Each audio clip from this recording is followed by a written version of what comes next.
ചെയ്യണമേ. നിന്റെ കരുണയുടെ ബോധം പോലെ എന്റെ പാപങ്ങളെ മായിച്ച് കളയണമേ. എന്റെ പാപങ്ങളെ എന്തെന്നാൽ എന്റെ അതിക്രമം ഞാൻ അറിയുന്നു. എന്റെ പാപങ്ങൾ എപ്പോഴും വിരോധമായിരിക്കുന്നു. നിനക്ക് വിരോധമായി തന്നെ ഞാൻ പാപം ചെയ്തു. നിന്റെ തിരുമിത്തിന്മകളെ ഞാൻ ചെയ്തു. എന്നാൽ അത് നിന്റെ വചനത്തിൽ നീതിയിരിക്കപ്പെടുകയും നിന്റെ ന്യായവിധിയിൽ നീ ജയിക്കുകയും ചെയ്യുവാനായിട്ട് തന്നെ. എന്തെന്നാൽ എന്നെ ആദ്യാൽ ഭവിച്ചു. പാപങ്ങളിൽ എന്റെ മാതാവ് എന്നെ ഗർഭം ധരിക്കുകയും ചെയ്തു. എന്നാൽ നീതി രക്ഷപ്പെട്ടു. നിന്റെ ജ്ഞാനത്തിന്റെ രഹസ്യങ്ങൾ നിന്നെ അറിയിച്ചു. നിന്റെ സോഫാണ് എന്റെ മേൽ തളിക്കണമേ. ഞാൻ വെടിപ്പാക്കപ്പെടും. അതിനാൽ എന്നെ എണ്ണയാക്കണമേ. ഉത്സവത്തിനേക്കാൾ ഞാൻ വെണ്മയാകും. ആനന്ദവും സന്തോഷം കൊണ്ട് എന്നെ തൃപ്തിയാക്കണമേ. ക്ഷീണിച്ചിരിക്കുന്ന എന്റെ അസ്ഥികൾ സന്തോഷിക്കും.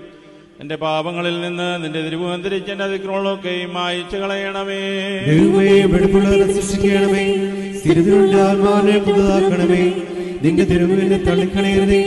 നിന്റെ പരിശുദ്ധാത്മാവിൽ ഞെടുക്കുകയും വരുതേ. നിന്റെ ആനന്ദവും രക്ഷണിക്ക് തിരിച്ചു തരണമേ. മഹത്തുള്ള നിന്റെ ആത്മാവിനെ താങ്ങുമാറാകണമേ. അപ്പോൾ ഞാൻ അതിക്രമക്കാരെ നിന്റെ വഴിയൊടിപ്പിക്കും. പാപികൾ നിങ്ങളിലേക്ക് തിരിയുകയും ചെയ്യൂ. എന്റെ നിഷ്ഠിതയുമായ ദൈവമേ, രക്തപാതകത്തിൽ രക്ഷിക്കണമേ. എന്റെ നാവ് നീ സ്തുതിക്കും. കർത്താവേ, എന്റെ അതിർകൾ തുറക്കണമേ. എന്റെ വാതിന്റെ സ്തുതികൾ പാടും. എന്നാൽ ബലികൾ നീ തിരുമനസ്സായില്ല. ഹോമബലികൾ നിരപ്പായതുമില്ല. ദൈവത്തിന്റെ ബലികൾ താഴ്മുള്ള ആത്മാവാകുന്നു. ദൈവം നുറങ്ങിയ ഹൃദയത്തെ നിരസിക്കുന്നില്ല. നന്മയണമേ. യെരൂശലേമിന്റെ മതിലുകളെ പണിയണമേ. അപ്പോ നീതിവരും ഹോമരും രക്ഷപ്പെടും.